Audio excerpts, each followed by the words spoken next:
আজকে জামাত ইসলামের উদ্যোগে আয়োজিত এই মাহফিল, জামাত ইসলামীর নাম ছাড়া আমরা ওয়াজ করেছি গত 15 বছর, কোনো মাহফিলে জামাতের নাম নেই নাই। কিন্তু আজকে জামাতের নাম নিয়া যে পূর্ণাঙ্গ ইসলামের কথা বলছি, গত 15 বছরের নাম ছাড়া ওই পূর্ণাঙ্গ ইসলামের কথাই বলেছি। কারণ তখন নাম নেয়ার কোনো পরিবেশ ছিল না। জামাত ইসলামী পূর্ণাঙ্গ ইসলামটাই চায়, আর জামাত ইসলামীর জন্য সমস্যাটাও এটাই। কারণ যারাই পূর্ণাঙ্গ ইসলামের কথা বলে তখনই জালেমদের গায়ে জ্বালা পোড়া শুরু হয়ে যায়। তারা জানে নামাজের কথা বললে অসুবিধা নাই, মসজিদে মানুষ যাক নামাজ পড়ুক, তার সিনেমা হল বন্ধ হবে না। কারণ নামাজি যেমন সমাজে আছে, সিনেমা দেখার লোকও আছে, শুক্রবারেও সিনেমা দেখে এমন লোক আছে না নাই? ওরা ভাবে নামাজি মানুষ হোক, আমরা কি, কারণ আমাদের লোক তো আলাদা, এরা তো আমাদের এখানে আইবই। এই জন্য নামাজের ওয়াজ করলে সিনেমা হলের মালিক খেপে ওঠে না, রোজার ওয়াজ করলে সুদী ব্যাংকের মালিক খেপে ওঠে না। কারণ সুদী ব্যাংকের মালিক জানে এই দেশের সব মানুষ যদি রোজা রাখে এই দেশের সুদ কি বন্ধ হয়ে যাবে? সুন্দরই চলছে, আরো ভালোই চলবে। বরং রমাদান মাসে ব্যাংকে লেনদেন কি কম হয় না বেশি হয়? তো সুদী ব্যাংকে রমাদানে সুদ মওকুফ থাকে, ঠিক না? ওরাও জানে পাবলিক রোজা রাখলো সুদের কোনো অসুবিধা।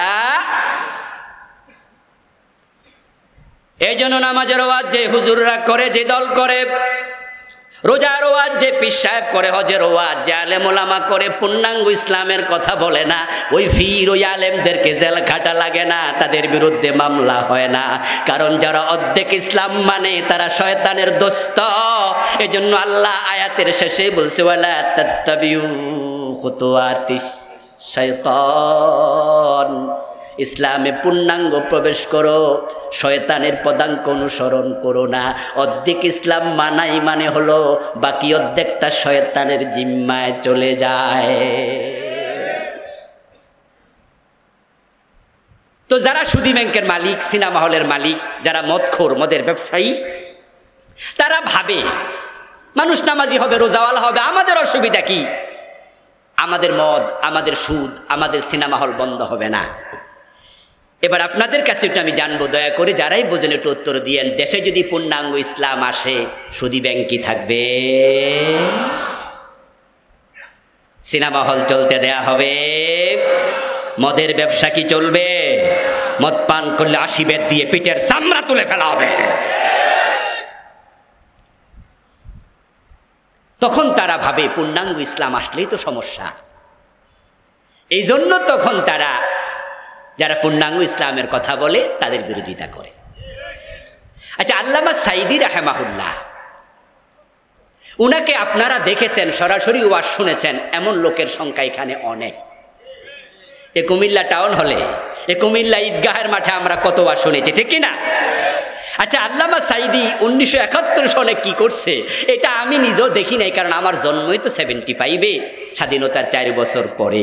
উনার আগের ইতিহাস আমি জানি না, কিন্তু যখন থেকে তাকে দেখি তখন থেকে তাকে আমি জানি তার মতো একজন মিষ্টভাষী, তার মতো একজন প্রাজ্ঞ বিজ্ঞ মুফাসসির বাংলার জমিনে দ্বিতীয় জন।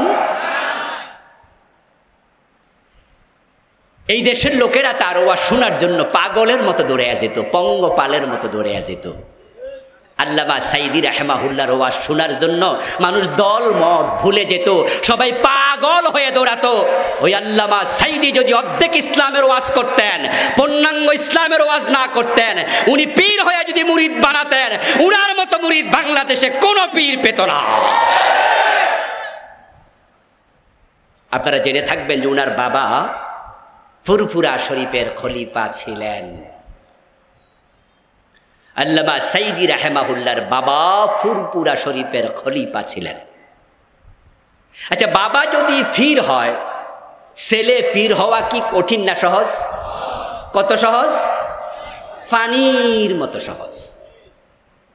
কারণ হচ্ছে আমাদের দেশে ডাক্তার হতে এলেম লাগে, ডাক্তারের ছেলে ডাক্তার হতে পারে না, পড়ালেখা লাগে। মাস্টারের ছেলে মাস্টার হয় না, লেখাপড়া লাগে। ইঞ্জিনিয়ারের ছেলে ইঞ্জিনিয়ার হবে না লেখাপড়া যদি না করে। কিন্তু পীর হওয়ার জন্য কি কোনো লেখাপড়া লাগে?